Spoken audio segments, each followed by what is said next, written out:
This time I made sure my graphics drivers were updated before launching this game, because when you take the initiative to make sure everything is up to date, the game doesn't need to tell you that, and we can go straight into talking about this game, Civilization 6 by Firaxis Games. It's another 4X game in the Civilization series, 25 years after the first game was released in 1991. I'm not a devout Civilization fan, but I am a fan of 4X games, so let's take a look.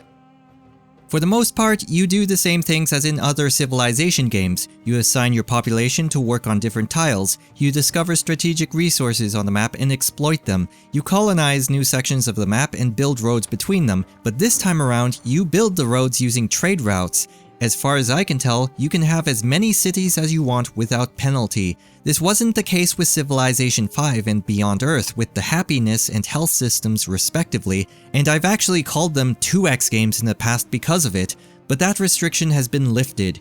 You're just limited by the amount of space and the turns you spend on producing settlers. The tech tree is much simpler than I expected, but that's because a lot of the technologies have been moved into a civics tree. Basically, it functions as another tech tree, except it's fueled by culture instead of science. Some city improvements can be researched here, but you mainly use culture to unlock government and diplomatic policies. So many of these empire-wide bonuses that used to be in the tech tree are now in the civics tree as policies you have to select.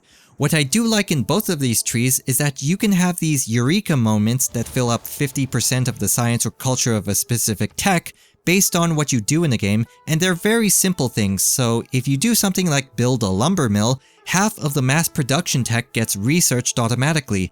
This would encourage playstyles that allow you to move up the tech tree faster. They also introduced religion as one of the victory conditions. Religion can add bonuses to citizens and cities like increased production and birth rate, but spreading it to more than half of the population in the world will lead to victory. You spread it with missionaries and apostles who can engage in theological combat. Basically like regular combat, but doesn't provoke war, doesn't have the unit diversity with varying strengths and weaknesses, and doesn't look and feel awesome at all. It seems a bit shallow. Cities now have districts that specialize in the generation of a resource. These districts have to be built on a tile, and they also gain bonuses if they're adjacent to other tiles or districts, so cities need to be planned out more carefully as to where to place the districts, and wonders require their own tile as well. Nerfing early game production improvements is something I've been noticing in other 4X games lately, and I'm seeing the same thing here with the industry district being researched in the medieval era. A lot of bonuses are spread out all over the place. Sending envoys to city-states give you bonuses depending on what they have to offer, and they also make great trading partners. Recruiting great people gives you bonuses depending on who they are, so it's not like you're just powering through building city improvements and exploiting tiles. Everything you need comes from a lot of different sources, and you acquire it through different means, not just the same old focus research here, focus production there kind of thing. It's that large degree of complexity in the game that people love about it, while still being very accessible to newer players. The UI helps with this, and it's fairly good for the most part, except when it's not.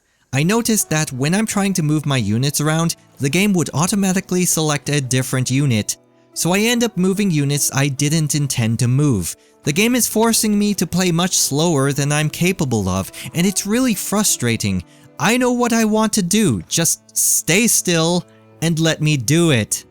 I also noticed you can gain some gold by deleting units. It doesn't tell you you're gaining gold from it, but you will notice that your gold is going up after confirming you want to delete a unit. In other words, you're selling units, but the game doesn't tell you that. I don't know if that's a bug or a feature, but that needs to be clarified. I'm also disappointed by the lack of a build queue, a staple in 4X games for the last 2 decades, including the previous Civilization games. There's a research queue for your tech and civics, but no build queue for your cities. Not a huge deal, but it is a very useful feature that is now missing from this game. A lot of the combat is against barbarians earlier on, and I noticed that they spawn much faster on higher difficulties. There's always a looming threat somewhere, and that keeps you on your toes. Civilization 6 has that 1 combat unit per hex rule, but the mid to late game civics research can unlock the ability to combine 2 or 3 of the same units together. Still a far cry from being able to stack everything you want on one tile, but it's not too bad from what I've seen. The AI players have a hidden agenda, so you're not really facing the same type of AI. Some will pursue a religious victory, some a scientific victory, while others want to go to war.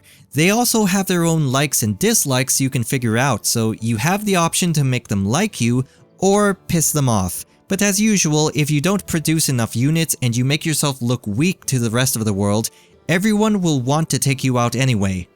Unfortunately, it looks like the game still has the standard cheating AI that gets free resources and additional combat strength on higher difficulties. At least on Deity, the hardest difficulty, I am constantly at war because I can never produce enough units like they can.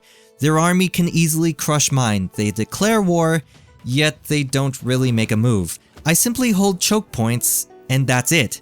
I can focus on research and improvements, but again, they're surpassing me because they just get free stuff anyway.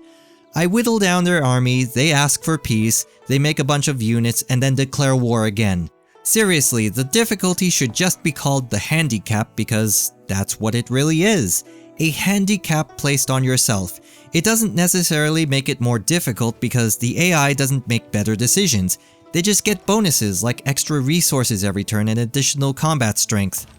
I've only played for around 20 hours, so I'm probably missing a few things here, but Civilization 6 is a good game and I am enjoying it, despite a few things that rub me the wrong way. I'm also noticing many people are still playing Civilization 5, and I'll talk about that more in the analysis.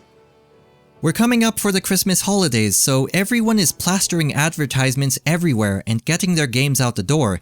Civilization is a big name, so people will know about this game and it will get the huge amount of exposure that it should.